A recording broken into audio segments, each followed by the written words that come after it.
saya Vicky Zubata. Saya mewakili dari warga klaster Fasana Deoneo Fasana, Kelurahan Setiasih, Kecamatan Tarumajaya, Kabupaten Bekasi. Oke, izin kami mungkin langsung update terkait masalah yang terjadi.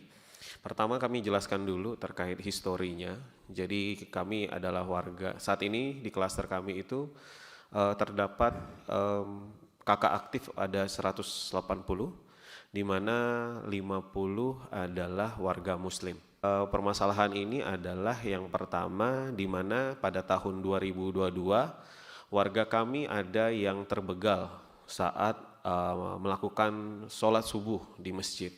Nah ini salah satu titik Masjid kenapa di luar klaster gitu. ya di luar klaster, namanya Masjid Raya Kota Harapan Indah yang jaraknya sekitar 2 kilo dari perumahan kami. Nah itu yang menjadi titik awal kenapa kita dari warga berinisiatif untuk membangun yang namanya musolah di dalam klaster. Sambil berjalannya waktu, tepatnya di Juni 2022, di mana kami mencoba untuk mengikuti prosedur, di mana kami mengajukan penggunaan fasos di dalam klaster untuk dibangun musolah atau tempat ibadah di dalam. Tapi pada saat itu pengembang kami yaitu PT Hasana Damai Putra atau dikenal dengan Damai Putra Group menolak, belum bisa mengindahkan dari pengajuan kami, dikarenakan informasinya adalah fasum ini atau perumahan ini masih belum diserahkan ke Pemda, yang dimana target dari perubahan kami ada 300 rumah, cuman saat ini masih di angka 200. Itu sehingga memberatkan dari pihak pengembang untuk memberikan fasos untuk digunakan sebagai pembangunan musolah. Nah, akhirnya warga berinisiatif, di mana di salah satu klaster di bawah pengembang itu mereka mendapat persetujuan dari pengembang untuk mempunyai musolah, di mana musolah itu berada di luar klaster tapi berbatasan dengan tembok. Nah, dan di situ mereka mendapatkan yang namanya persetujuan untuk pembukaan akses. Yang ini yang akhirnya mendasari kami kenapa akhirnya warga bersuadaya untuk membeli tanah di luar, karena di sini ada opsi dari pengembang untuk menyetujui hal tersebut. Sambil lambat laun akhirnya kita coba menjelaskan ke paguyuban, ke teman-teman warga dan juga ke pengembang, masih belum diindahkan terkait target ini. Karena ada beberapa permasalahan mereka takutkan yang namanya one gate system, di mana hanya ada satu pintu di dalam klaster dan juga keamanan. Dan akhirnya untuk membuktikan itu, mulai di tahun selanjutnya, di tahun 2023 kita mulailah bergerilya untuk mencari tanah di sekitaran klaster kami yang berbatasan dengan klaster Fasana Deoneo Fasana untuk dapat dibangunkan musola.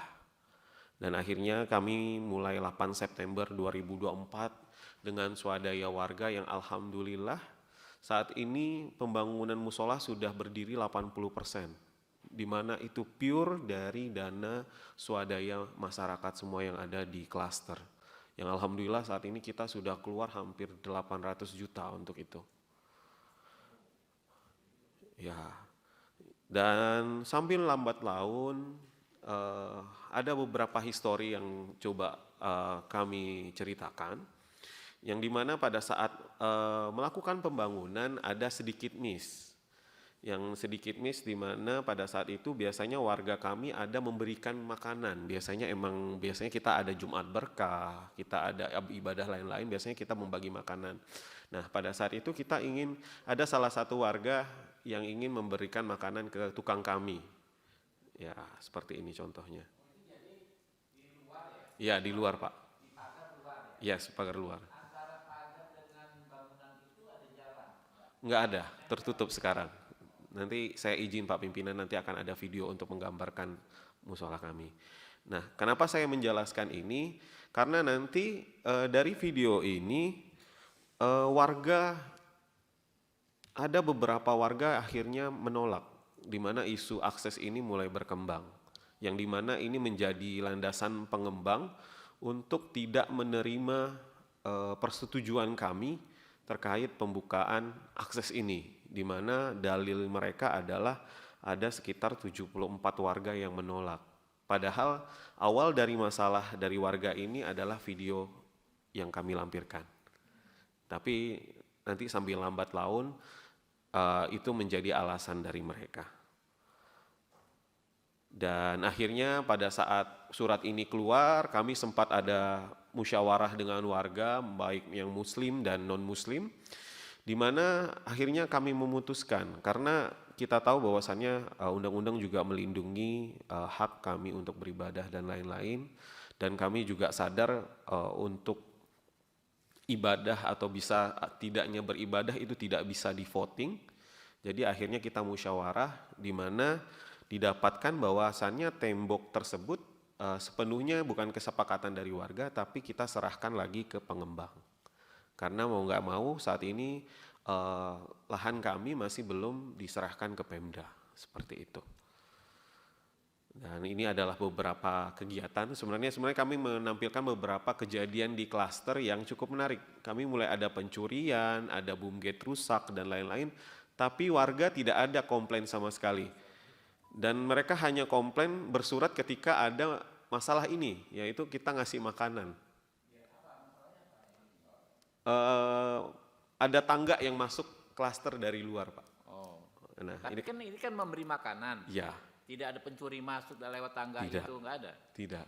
Ini yang menjadi permasalahan mereka, yang akhirnya menjadi dalil dari pengembang bahwasannya ada penolaknya. Lambat laun musolah kami pun jadi, dan ini mungkin saya tunjukkan sedikit. Coba deh.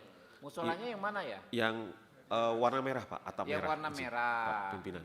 Nah, Oke. Itu kompleknya, itu taman itu ya? ya kompleknya kanan dan warganya Nah sebelah. kan nanti kan nggak ada pintu dong keluar dari rumah Tidak itu, ada. ke kampung nggak ada pintu Tidak dong? ada. Nggak ada pintu dong? Tidak ada. Kalau pagarnya dijebol nggak ada pintu dong? Tidak ada, Pak. Jadi nggak ada orang akses masuk dari situ dong? Sudah. Dan kebetulan dari pihak kelurahan, kecamatan juga sudah melakukan pengecekan bahwasannya itu aman. Iya. Dan kita juga sudah koordinasi dengan warga sekitar juga, di mana di 200 meter dari kita sudah ada musolah juga sebenarnya. Jadi mereka juga mana? Oh, di kampung itu. di kampung ada, sini, Pak. Ada musola yang punya warga kampung. Ya. Musolanya. Jadi alhamdulillah dari warga juga dalam Ada pembangunan ada. juga